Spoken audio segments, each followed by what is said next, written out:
வணக்கம் நேயர்களே, நீங்கள் இணைந்திருப்பது உண்மை செய்திகளை உள்ளது உள்ளபடி உடனுக்குடன் தரும் கேப்டன் நியூஸ் தொலைக்காட்சியின் இது நம்ம ஒரு செய்திகள். வழங்குவதற்காக நான் உமா சிவகுமார். போராட்டமா தேரோட்டமா, கொண்டாட்டமா திண்டாட்டமா, கொலையா கொள்ளையா, தமிழகத்தின் மூலை முடுக்குகளில் நிகழ்ந்த அத்தனை நிகழ்வுகளும் அரை மணி நேரத்தில். இது நம்ம ஊரு. புத்தாண்டை முன்னிட்டு தேமுதிக தலைவர் கேப்டன் விஜயகாந்திடம் கழக நிர்வாகிகள் மற்றும் தொண்டர்கள் வாழ்த்து பெற்றனர். சென்னை கோயம்பேட்டில் உள்ள தேமுதிக தலைமை கழகத்தில் கேப்டன் விஜயகாந்த் தலைமையில் ஆங்கில புத்தாண்டு வெகு உற்சாகமாக கொண்டாடப்பட்டது. 2020 புதிய ஆங்கில புத்தாண்டையொட்டி சென்னை கோயம்பேட்டில் உள்ள தேமுதிக தலைமை கழகத்தில் தேமுதிக நிர்வாகிகள், தொண்டர்கள், பொதுமக்கள் உள்ளிட்டோரை கேப்டன் நேரில் சந்தித்தார். அப்போது சால்வை அணிவித்தும் மலர் கொத்து கொடுத்தும் தொண்டர்கள் கேப்டனிடம் வாழ்த்து பெற்றனர். நிர்வாகிகள் தங்கள் குடும்பத்தினருடன் வந்து கேப்டனிடம் வாழ்த்து பெற்றனர்.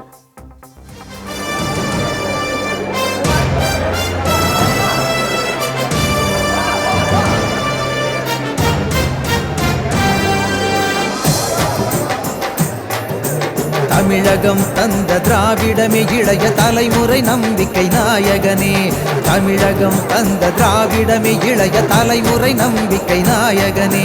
புரட்சி கலைஞர் எனும் போர்வாளே, வரணும் பொற்கால ஆட்சி உன் தலைமையிலே. உம்மை வணங்குகிறோம் ஐயா, வணங்குகிறோம். எம்மை வழி நடத்தி செல்ல வணங்குகிறோம். வாழ்த்துகிறோம் தலைவன், வாழ்த்துகிறோம். முன்னால் தமிழகம் தலை நிமிர வாழ்த்துகிறோம். தமிழகம் தந்த திராவிடமே இளைய தலைமுறை நம்பிக்கை நாயகனே.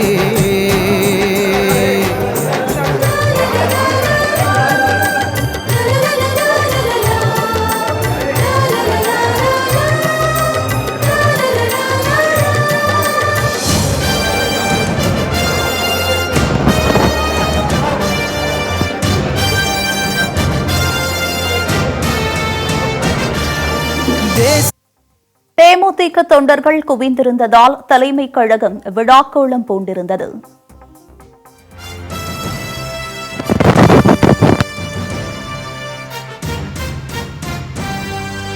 கூடம்போட்ட தங்கங்களை தொண்டர்களாக பெற்ற கட்சி இது. நம் தலைவன் இட்ட கட்டளையை தன் உயிராய் மதிப்பவர்கள். லஞ்சம் ஊழல் வஞ்சகர் யாரும் இங்கு இல்லையடா. நெஞ்சில் உரம் கொண்ட கொள்கை சிங்கங்கள் இங்கு நிறைய உண்டு. பெண்களுக்கெல்லாம் சம உரிமை கொடுத்த முதல் கட்சி இதுதானே. பெண்ணினத்தை உயர்த்த வந்த பேரியக்கம் இதுதானே. தமிழகத்தில் கேப்டனின் ஆட்சி பெண்களின் வெற்றியடா, அதற்கு மக்கள் சாட்சியடா. தமிழகம் தந்த திராவிடமே இளைய தலைமுறை நம்பிக்கை நாயகனே. தமிழகம் தந்த திராவிடமே இளைய தலைமுறை நம்பிக்கை நாயகனே. புரட்சி கலைஞர் எனும் போர்வாளே, வரணும் பொற்கால ஆட்சி உன் தலைமையிலே. உம்மை வணங்குகிறோம் ஐயா, வணங்குகிறோம். கழக பொருளாளர் திருமதி பிரேமலதா விஜயகாந்த், கழக துணை செயலாளர்கள் LK சுதீஷ், பார்த்தசாரதி, தலைமை கழக நிர்வாகிகள், மாவட்ட செயலாளர்கள், மாநில நிர்வாகிகள், மகளிர் அணியினரும் கேப்டனிடம் வாழ்த்து பெற்றனர்.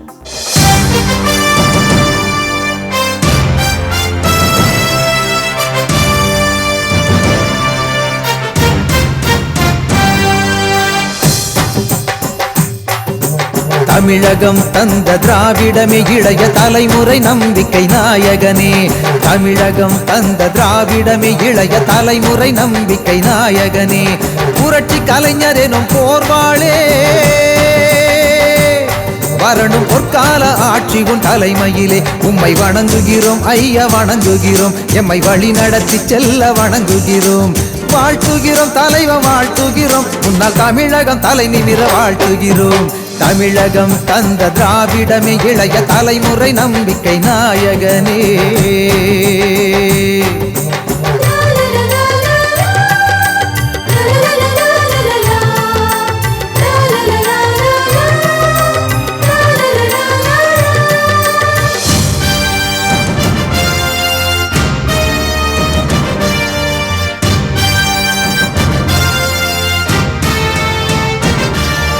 தேசிய முற்போக்கு திராவிட கழகம் நேற்று உதித்ததல்ல, 20 ஆண்டுகள் தொண்டர்கள் மனதில் இருந்த கனவல்லவா. கேப்டன் அடுத்தவன் கட்டிய வீட்டுக்குள் நுழைந்த அரசியல் தலைவன் அல்ல, கழகத்தின் ஒவ்வொரு செங்கல்லும் தொண்டரும் தலைவரும் தமிழகத்தில் நடந்து முடிந்த உள்ளாட்சி தேர்தலுக்கான வாக்குப்பெட்டிகள் வைக்கப்பட்டுள்ள 315 வாக்கு எண்ணும் மையங்களுக்கு துப்பாக்கி ஏந்திய போலீஸ் பாதுகாப்பு போடப்பட்டுள்ளது. தமிழகத்தில் சென்னை, காஞ்சிபுரம், செங்கல்பட்டு, வேலூர், திருப்பத்தூர், ராணிப்பேட்டை, விழுப்புரம், கள்ளக்குறிச்சி, நெல்லை, தென்காசி ஆகிய 10 மாவட்டங்களை தவிர்த்து மீதமுள்ள மாவட்டங்களில் ஊரக உள்ளாட்சி அமைப்புகளில் காலியாக உள்ள 91,975 பதவியிடங்களை நிரப்புவதற்கான தேர்தல் 2 கட்டங்களாக நடத்தப்பட்டது. கடந்த 27ஆம் தேதி நடைபெற்ற முதல் கட்ட தேர்தலில் 76.19% வாக்குகள் பதிவானது. இதேபோல 30ஆம் தேதி நடைபெற்ற 2ஆம் கட்ட தேர்தலில் 77.73% வாக்குகள் பதிவாகின. இந்த தேர்தல்களில் பதிவான வாக்குகள் அனைத்தும் பெட்டிகளில் சீல் வைக்கப்பட்டு தமிழகத்தில் உள்ள 315 வாக்கு எண்ணும் மையங்களில் வைக்கப்பட்டு துப்பாக்கி ஏந்திய போலீஸ் பாதுகாப்பு போடப்பட்டுள்ளது. வியாழக்கிழமை காலை 8 மணிக்கு வாக்கு எண்ணிக்கை நடைபெறுகிறது. இதற்கான ஏற்பாடுகள் தீவிரமாக நடந்து வருகிறது. முன்னதாக ஊரக உள்ளாட்சி தேர்தல் முடிவுகளை வெளியிட தடை விதிக்க கோரி சட்ட பஞ்சாயத்து இயக்கம் சார்பில் உச்சநீதிமன்றத்தில் மேல்முறையீடு செய்யப்பட்டுள்ளது குறிப்பிடத்தக்கது.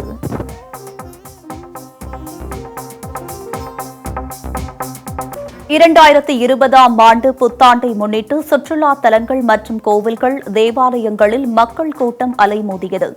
நீலகிரி மாவட்டம் கூடலூரை அடுத்த முதுமலை புலிகள் காப்பகத்தில் இதமான காற்று வீசுவதாலும் எங்கு பார்த்தாலும் பசுமை நிறைந்து காணப்படுவதாலும் சாலையோரங்களில் யானைகள் மற்றும் மான், குரங்கு போன்ற விலங்குகளை ரசித்து காண முடிகிறது.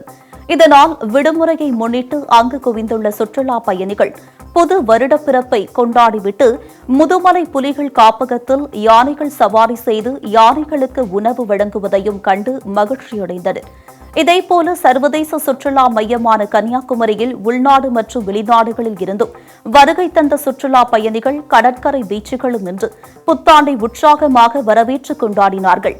ஒருவருக்கொருவர் புத்தாண்டு வாழ்த்துக்களை தெரிவித்தனர். புத்தாண்டை முன்னிட்டு சுற்றுலா பயணிகளின் வருகையால் கன்னியாகுமரியில் புத்தாண்டு களை கட்டியது. தனியார் விடுதிகளிலும் ஆடல் பாடல் என களை கட்டியது.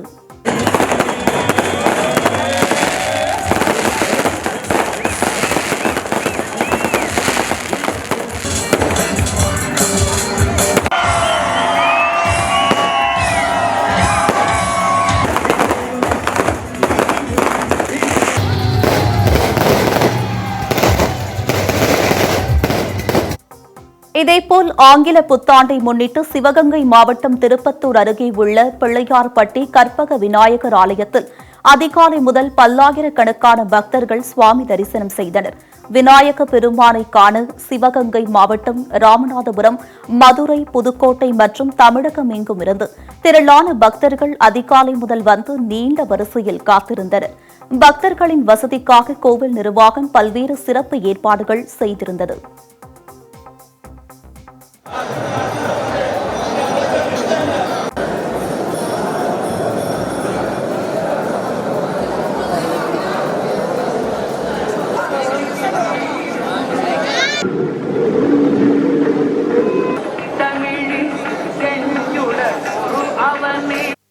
தமிழகத்தில் உள்ள வைணவ தலங்களில் சிறப்புடைய தலமாகவும் 108 வைணவ தலங்களில் ஒன்றாகவும் விளங்குவது கும்பகோணம் அருகே உள்ள தென்னக திருப்பதி.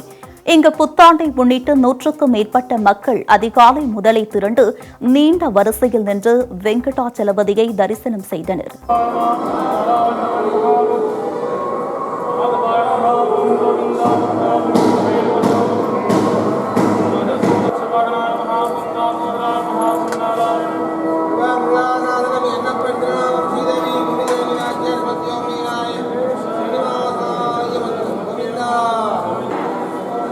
இதேபோல் மதுரை மாவட்டம் வாடிப்பட்டியில் புகழ்பெற்ற ஆரோக்கிய அன்னை திருத்தலத்தில் 2020ஆம் ஆண்டு புத்தாண்டு பிறப்பு சிறப்பு திருப்பலியுடன் விமர்சையாக மக்கள் கரகோஷம் முழங்கிட கொண்டாடப்பட்டது.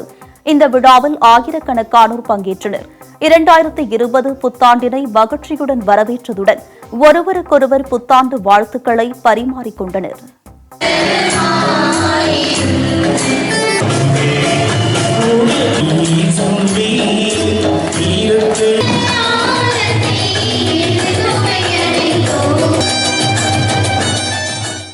பெரம்பலூரில் ஆங்கில புத்தாண்டு தினத்தை முன்னிட்டு தேவாலயங்களில் விசேஷ சிறப்பு திருப்பலி மற்றும் சிறப்பு வழிபாடு நடத்தப்பட்டது.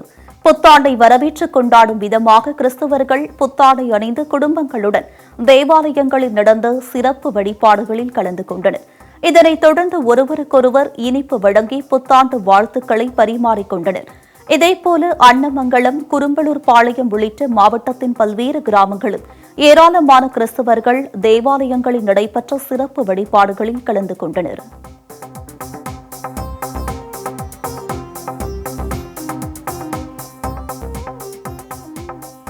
குமரி மாவட்டம் களியல் அருகே லாரியில் இருசக்கர வாகனம் மோதிய விபத்தில் 3 பேர் சம்பவ இடத்திலேயே பலியாகினர்.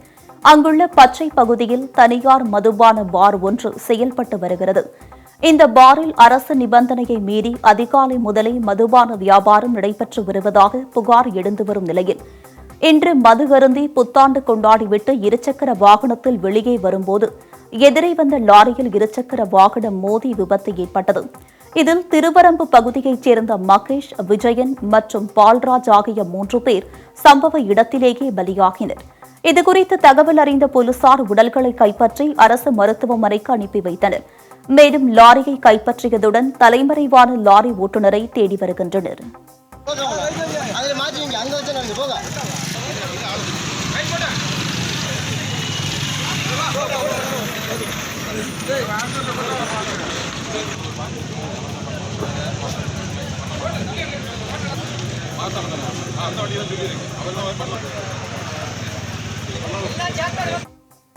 இதேபோல் மதுராந்தகம் அருகே தேசிய நெடுஞ்சாலையில் தனியார் சொகுசு பேருந்து கவிழ்ந்ததில் 10க்கும் மேற்பட்டோர் காயமடைந்தனர்.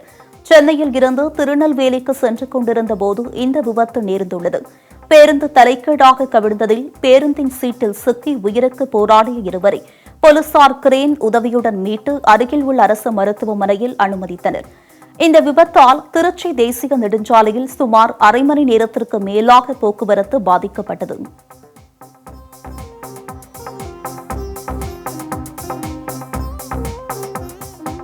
புத்தாண்டு நாளில் சென்னையில் சமையல் எரிவாயு சிலிண்டர் விலை 20 ரூபாய் உயர்த்தப்பட்டுள்ளதால் இல்லத்தரசிகள் அதிர்ச்சியடைந்துள்ளனர். 14.2 கிலோ எடை கொண்ட சமையல் கேஸ் சிலிண்டர்களின் விலை சர்வதேச சந்தையில் நிலவும் கச்சா எண்ணெய் விலைக்கு ஏற்ப நிர்ணயம் செய்யப்படுகிறது.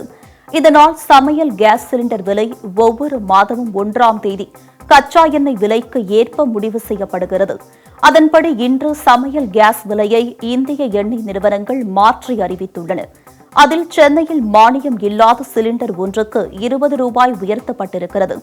டெல்லியில் 19 ரூபாயும், மும்பையில் 19 ரூபாய் 50 காசுகளும், கொல்கத்தாவில் 22 ரூபாயும் அதிகரித்திருக்கிறது. இதனால் சென்னை நகர மக்கள் மானியம் இல்லா சமையல் கேஸ் சிலிண்டருக்கு 734 ரூபாய் கொடுத்து வாங்க வேண்டியிருக்கிறது. அதேபோல 19 கிலோ எடை கொண்ட வர்த்தக நிறுவனங்களுக்கான எரிவாயு விலையும் கணிசமாக அதிகரிக்கப்பட்டுள்ளது குறிப்பிடத்தக்கது.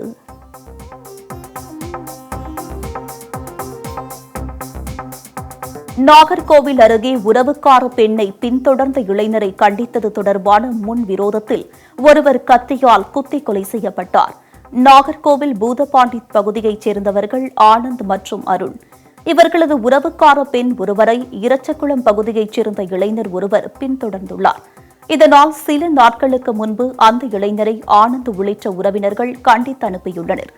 இந்நிலையில் புத்தாண்டு தினத்தையொட்டி ஆனந்த் தனது மனைவி ஊரான இரச்சகுளம் பகுதிக்கு வந்த நிலையில் அவரையும் அவரது உறவினர் அருளையும் வழிமறைத்து இரச்சகுளம் பகுதியைச் சேர்ந்த 5க்கும் மேற்பட்டோர் தகராறில் ஈடுபட்டுள்ளனர். அப்போது வாக்குவாதம் முற்றியதால் கத்தியால் இருவரையும் சரமாரியாக குத்திவிட்டு அந்த கும்பல் தப்பிச் சென்றது. இதில் ஆனந்த் குடல் சரிந்த நிலையில் உயிரிழந்தார். இச்சம்பவம் குறித்து பூதப்பாண்டி போலீசார் விசாரணை மேற்கொண்டு வருகின்றனர்.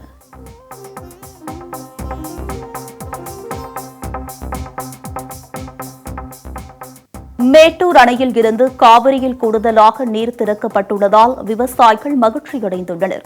கர்நாடக அணைகளில் கூடுதல் நீர் திறப்பால் மேட்டூர் அணைக்கு நீர்வரத்து அதிகரித்து வருகிறது. இதனால் மேட்டூர் அணையில் இருந்து டெல்டா பாசனத்திற்கு திறக்கப்படும் தண்ணீரின் அளவு அதிகரிக்கப்பட்டுள்ளது. வினாடிக்கு 10,000 கனஅடி வீதம் தண்ணீர் திறக்கப்படுவதால் விவசாயிகள் மகிழ்ச்சியடைந்துள்ளனர்.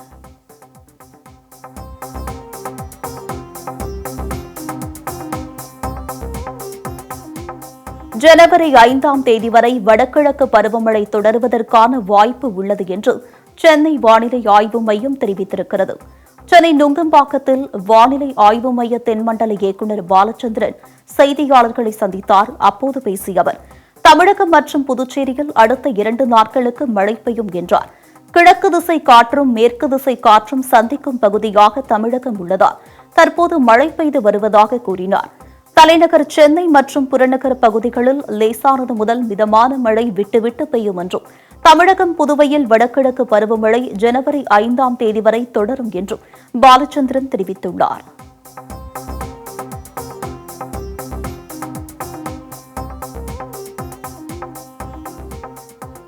சென்னை வண்ணாரப்பேட்டையில் புத்தாண்டை முன்னிட்டு சிறுவர்கள் பைக் ரேஸில் ஈடுபட்டதால் படுகாயமடைந்தனர். சென்னை வண்ணாரப்பேட்டை ஜமால் சங்கர் தெருவைச் சேர்ந்தவர் இம்ரான். இவர் தனியார் ஐடி நிறுவனங்களுக்கு ஆட்களை ஏற்றிக்கொண்டு செல்லும் வேலை செய்து வருகிறார். நேற்று இரவு வேலை முடிந்து வீட்டுக்கு திரும்பிக் கொண்டிருந்தபோது வண்ணாரப்பேட்டை திருவொற்றியூர் நெடுஞ்சாலையில் பைக் ரேஸ் நடந்து கொண்டிருந்தது. இந்த நிலையில் ரேஸில் ஈடுபட்டவர்கள் அதிவேகமாக வந்ததால் கட்டுப்பாட்டை இழந்து இம்ரானின் கார் மீது மோதினர். இதில் காரின் ஒரு பகுதி பலத்த சேதமடைந்தது. அத்துடன் கார்த்தீஸ்வரன், கஜேந்திரன் மற்றும் சத்ய ஜெயேந்திரன் உள்ளிட்ட 3 பேர் விபத்தில் காயமடைந்து மருத்துவமனையில் அனுமதிக்கப்பட்டனர். இந்த விபத்து குறித்து வண்ணாரப்பேட்டை போக்குவரத்து புலனாய்வுத்துறை வழக்கு பதிவு செய்து விசாரணை மேற்கொண்டு வருகின்றனர்.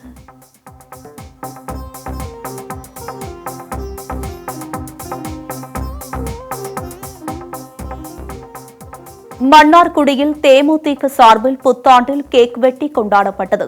ஆங்கில புத்தாண்டு தினத்தை முன்னிட்டு திருவாரூர் மாவட்டம் மன்னார்குடியில் தேமுதிக சார்பில் குழந்தை இயேசு கோவிலில் கேப்டன் விஜயகாந்த் பூரண நலம் பெற வேண்டியும் பிரார்த்தனை செய்யப்பட்டது. கூட்டு பிரார்த்தனையில் பங்கு பெற்ற அனைவருக்கும் புத்தாண்டு கேக் கொடுத்து கொண்டாடினார்கள். இதில் மாவட்ட செயலாளர் சண்முகராஜ், நகர செயலாளர் கார்த்திக் மற்றும் மாவட்ட, ஒன்றிய, நகர இளைஞரணியைச் சேர்ந்த நிர்வாகிகள் பலர் கலந்து கொண்டனர். நிறைவாக பங்கு தந்தையை சந்தித்து தேமுதிகவினர் மரியாதை செய்தனர்.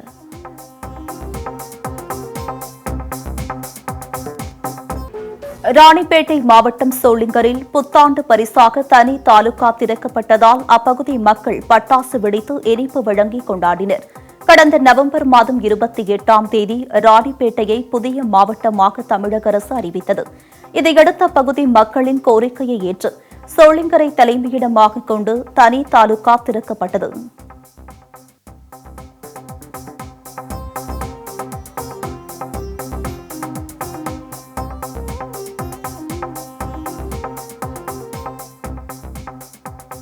திருச்சி துவாக்குடி டோல் பிளாசாவில் விதை அமைப்பு சார்பாக 500 மரக்கன்று நடும் விழா நடைபெற்றது. தமிழகம் முழுவதும் தேசிய நெடுஞ்சாலை ஓரங்களில் மரக்கன்றுகள் நட்டு வளர்க்கும் நோக்கில் ஈரோட்டில் உள்ள சாலை மற்றும் போக்குவரத்து பொறியியல் கல்லூரியின் முன்னாள் மாணவர்கள் விதை என்ற தன்னார்வ அமைப்பை தொடங்கினார்கள். ஆங்கில புத்தாண்டு தினத்தன்று தமிழகம் முழுவதும் உள்ள 46 சுங்கச்சாவடிகளில் மரக்கன்றுகள் நட திட்டமிட்டனர். அதன்படி திருச்சி துவாக்குடி சுங்கச்சாவடியில் அதன் ஒருங்கிணைப்பாளர் பாண்டியன் தலைமையில் மரக்கன்றுகள் நடும் விழா நடைபெற்றது. இந்த நிகழ்வில் திருச்சி தஞ்சை தேசிய நெடுஞ்சாலை துறையின் திட்ட இயக்குநர் ரவிச்சந்திரன் கலந்து கொண்டு மரக்கன்றுகளை நட்டு வைத்தார். மருத்துவ குணமிக்க வேம்பு, பலா, புங்கன் உள்ளிட்ட 500 மரக்கன்றுகள் நடப்பட்டது. அனைவருக்கும் ஆங்கில புத்தாண்டு நல்வாழ்த்துக்கள். இன்றைக்கி புத்தாண்டு தொடங்கும்போது ஒரு நல்ல காரியத்தோடு தொடங்கணும். அந்த வகையில் இந்த ஒரு மிக முக்கியமான ஒரு நிகழ்வில் நான் பங்கேற்கிறதுல ரொம்ப பெருமை அடைகிறேன். இது நாங்கள் ஆக்சுவலாக நிறைய மரங்களை அழித்து தான் ரோடுகள் போட்டுருக்கோம். அதை காம்பன்சேட் பண்ணுற வகையில் இன்றைக்கி இந்த மரம் நடு விழா நடக்கிறது. அந்த ஐஆர்டிஏடைய அமைப்பின் விதை அமைப்பிற்கு என்னுடைய வாழ்த்துக்களையும் நன்றிகளையும் தெரிவித்துள்ளேன். எங்களுடைய முழு ஆதரவையும் நாங்கள் நல்குவோம் என்பதையும் இந்த நேரத்தில் காட்பாடியில் வீட்டின் முன்பு நிறுத்தி வைத்திருந்த இருசக்கர வாகனத்தை திருடிய 3 நபர்களை சிசிடிவி காட்சிகளை வைத்து காட்பாடி போலீசார் தீவிரமாக தேடி வருகின்றனர். வேலூர் மாவட்டம் காட்பாடி செங்குட்டை பகுதியில் உள்ள காமராஜர் தெருவைச் சேர்ந்த பரத் வேலூரில் உள்ள தனியார் நிறுவனத்தில் மேலாளராக பணிபுரிந்து வருகிறார். இந்த நிலையில் கடந்த ஞாயிற்றுக்கிழமை பரத் அலுவலகத்திற்கு சென்றுவிட்டு தனது யமஹா வாகனத்தை வீட்டின் முன் நிறுத்தியுள்ளார். இந்த நிலையில் வீட்டின் கேட்டை திறந்து உள்ளே வந்த 3 நபர்கள் இருசக்கர வாகனத்தை திருடி சென்றுள்ளனர். இதுகுறித்து காட்பாடி காவல் நிலையத்தில் பரத் புகார் அளித்தார். அதன் அடிப்படையில் அப்பகுதியில் உள்ள சிசிடிவி காட்சிகளை வைத்து காட்பாடி போலீசார் 3 திருடர்களையும் தேடி வருகின்றனர்.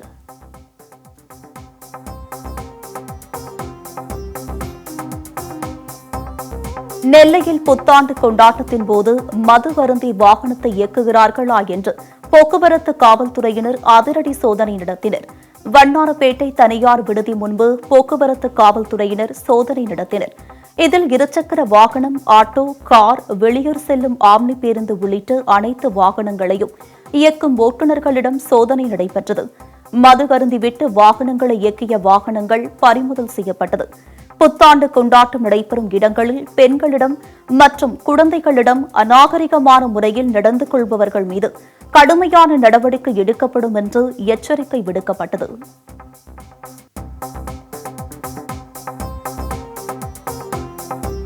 நாகர்கோவில் அருகே இயற்கை எரிபொருள் தயாரிக்கும் தொழிற்சாலையில் ஏற்பட்ட தீ விபத்தில் பல லட்சம் ரூபாய் மதிப்பிலான விறகு உள்ளிட்ட மூலப்பொருட்கள், இயந்திரங்கள் எரிந்து நாசமானது. அங்குள்ள சின்னநைந்தான் விளைப்பகுதியில் தாமஸ் சேவையர் என்பவருக்கு சொந்தமான இயற்கை எரிபொருள் தயாரிக்கும் தொழிற்சாலை உள்ளது. இங்கு மர விறகு, தென்னை மட்டை உட்பட எரியும் தன்மையுள்ள பொருட்கள் மின் இயந்திரம் மூலம் தூளாக்கி அதனை கட்டையாக்கி எரிபொருளாக ஏற்றுமதி செய்யும் தொழிற்சாலையாக செயல்படுகிறது. இந்நிலையில் தொழிற்சாலையில் வெல்டிங் வேலை பார்த்துக் கொண்டிருந்த போது தீப்பொறி காற்றில் பரவி அருகில் இருந்த தென்னை நார்களில் தீப்பிடித்து எரிந்துள்ளது. காற்றின் வேகத்தால் தொழிற்சாலையில் இருந்த மூலப்பொருட்கள் மீதும் தீ பரவியதால் அந்த பகுதியே புகைமூட்டமாக காணப்பட்டது. தகவல் அறிந்து வந்த தீயணைப்புத் துறையினர் பல மணி நேரம் போராடி தீயை அணைத்து கட்டுக்குள் கொண்டு வந்தனர். எனினும் பல லட்சம் ரூபாய் மதிப்பிலான விறகு உள்ளிட்ட மூலப்பொருட்கள், இயந்திரங்கள் எரிந்து நாசமானதாக கூறப்படுகிறது. இந்த விபத்து குறித்து சுசீந்திரம் போலீசார் வழக்கு பதிவு செய்து விசாரணை மேற்கொண்டு வருகின்றனர்.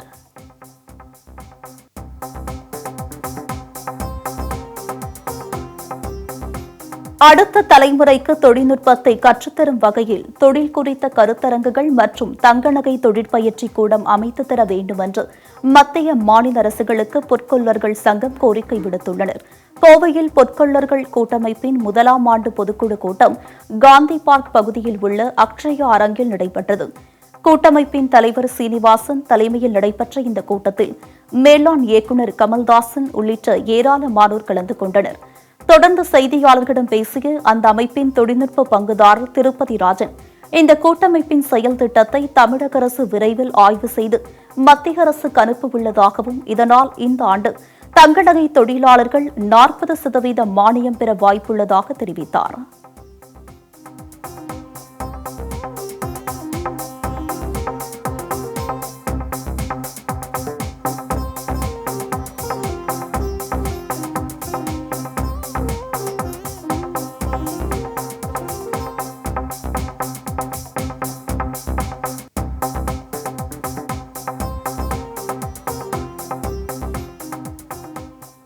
சாமந்தி பூ விலை சரிவால் தருமபுரி மாவட்ட விவசாயிகள் வேதனை அடைந்துள்ளனர்.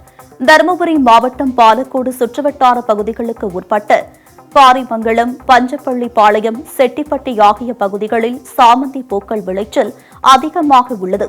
பூக்களின் விளைச்சல் அதிகமாக இருந்தும் விலை இல்லாததால் விவசாயிகள் பெரும் ஏமாற்றத்தில் உள்ளனர். தற்போது திருவிழா காலங்கள் இல்லாத காரணத்தினாலும் சுப முகூர்த்தங்கள் இல்லாத காரணத்தினாலும் பூக்களின் விலை மிக குறைவாக இருப்பதாக விவசாயிகள் கூறுகின்றனர். தருமபுரி, ராயக்கோட்டை காடு, செட்டிப்பட்டி ஆகிய பூ மார்க்கெட்டில் 15 நாட்களுக்கு முன்பு 100 ரூபாய்க்கு விற்ற சாமந்தி பூக்களின் விலை தற்போது கிலோ 40 ரூபாய்க்கு மட்டுமே விற்பனை செய்யப்படுகிறது. எனவே பாலக்கோடு சுற்றுவட்டார பகுதியில் வாசனை திரவியம் தொழிற்சாலை அமைக்க வேண்டும் என்று விவசாயிகள் கோரிக்கை வைத்துள்ளனர்.